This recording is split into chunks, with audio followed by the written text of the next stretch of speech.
71వ రాష్ట్ర స్థాయి మహిళా కబడ్డీ పోటీలకు వెళ్తున్న సిద్దిపేట జిల్లా మహిళా కబడ్డీ సభ్యులకు శుభాకాంక్షలు తెలిపిన కబడ్డీ అసోసియేషన్ సిద్దిపేట జిల్లా అధ్యక్షుడు ఎన్సీ సంతోష్.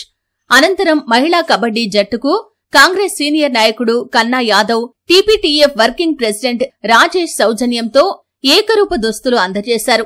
ఈ సందర్భంగా కన్నా యాదవ్ మరియు రాజేష్ ని శాలువాతో సత్కరించి అభినందనలు తెలిపిన ఎన్సీ సంతోష్ మాట్లాడుతూ, సిద్దిపేట జిల్లా కబడ్డీ అసోసియేషన్ తరపున మహిళా కబడ్డీ క్రీడాకారులకు పూర్తి సహాయ సహకారాలు అందజేయటం జరుగుతుందని, రాష్ట్ర స్థాయి కబడ్డీ పోటీల్లో సిద్దిపేట మహిళా కబడ్డీ సభ్యులు రాణించి విజయం సాధించి కప్పు తీసుకురావాల్సిందిగా కబడ్డీ క్రీడాకారులకు సూచించారు.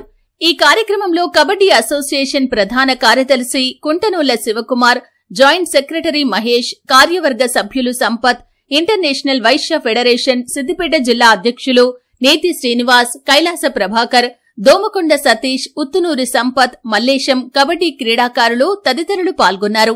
తెలంగాణ కబడ్డీ అసోసియేషన్ ఆధ్వర్యంలో 71వ senior inter district kabaddi competition programme రాష్ట్ర ప్రభుత్వం ఆధ్వర్యంలో హైదరాబాద్ ఎల్బీ స్టేడియంలో డిసెంబర్ 7 నుంచి డిసెంబర్ 10 వరకు జరగబోతుంది.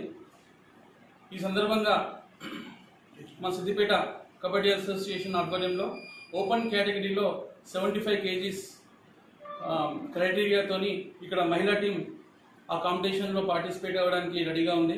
సో ఈ సందర్భంగా గత వారం రోజుల నుంచి కూడా మా సిద్దిపేట కబడ్డీ అసోసియేషన్ ఆధ్వర్యంలో వారికి క్యాంప్ నిర్వహించి ఈ టోర్నీకి సిద్ధమయ్యే విధంగా మాకు సహకారాన్ని అందించిన మా కన్నా యాదవ్ గారు. ఎందుకంటే కన్నా యాదవ్ గారు ప్రతినిత్యం కూడా స్పోర్ట్స్కి తన వంతు సహకారం చేయడానికి ప్రతినిత్యం కూడా ముందు ఉంటారు. సో వారికి ఈ సందర్భంగా హృదయపూర్వక ధన్యవాదాలు తెలియజేస్తున్నాము. అలాగే మా ఇంకో మిత్రుడు మా రాజేష్ గారు, Siddipet private PET association working president, తను కూడా వీరందరికీ కూడా తన వంతు సహకారం అందించినందుకు వీరందరి తరఫున ప్రత్యేక ధన్యవాదాలు తెలియజేస్తున్నాను.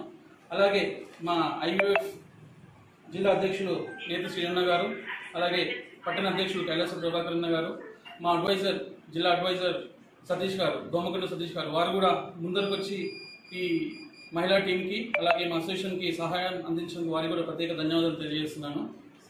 అయితే ఈ 4 రోజుల్లో కూడా రాష్ట్ర స్థాయి కాంపిటీషన్స్లో పార్టిసిపేట్ చేసిన మహిళలందరికీ కూడా మా తరఫున ప్రత్యేక ధన్యవాదాలు తెలియజేస్తున్నాం. ఎందుకంటే ఈ కాంపిటీషన్స్లో సెలక్షన్లో మనం జాతీయ స్థాయిలో కూడా పార్టిసిపేట్ చేసే అవకాశం ఉంటుంది కాబట్టి వారికి ప్రత్యేకమైన ధన్యవాదాలు తెలియజేస్తూ మా అసోసియేషన్ తరఫున ఎటువంటి సహకారం కావాలన్నా మేము ఖచ్చితంగా ముందుంటామని తెలియజేస్తున్నాను. ఈ సందర్భంగా శివకుమార్ గారిని కూడా, మా జనరల్ సెక్రటరీ సిద్దిపేట జిల్లా జనరల్ సెక్రటరీ శివకుమార్ గారిని కూడా ప్రత్యేక ధన్యవాదాలు తెలియజేస్తున్నాను. ఎందుకంటే ఆయన ఎప్పుడు కూడా ప్రతి కాంపిటీషన్ ప్రైవేటే కావచ్చు, గవర్నమెంట్ ఆధ్వర్యంలోనే కావచ్చు, పిల్లలకి ఏ విధంగా సహాయం చేయాలి, వాళ్ళకి ఎటువంటి ఇబ్బంది లేకుండా ప్రతి ఒక్కటి కూడా వాళ్ళకి సౌకర్యాలను ఏర్పరుస్తూ కబడ్డీని ముందు తీసుకెళ్తున్న మా శివకుమార్కి నిజంగా నా తరఫున ప్రత్యేక ధన్యవాదాలు తెలియజేస్తున్నాను. సో వాళ్ళందరికీ కూడా మరొకసారి మహిళా టీం అందరికీ కూడా ఆల్ ది బెస్ట్ తెలియజేస్తూ ఇక్కడికి వచ్చిన మీ అందరికీ కూడా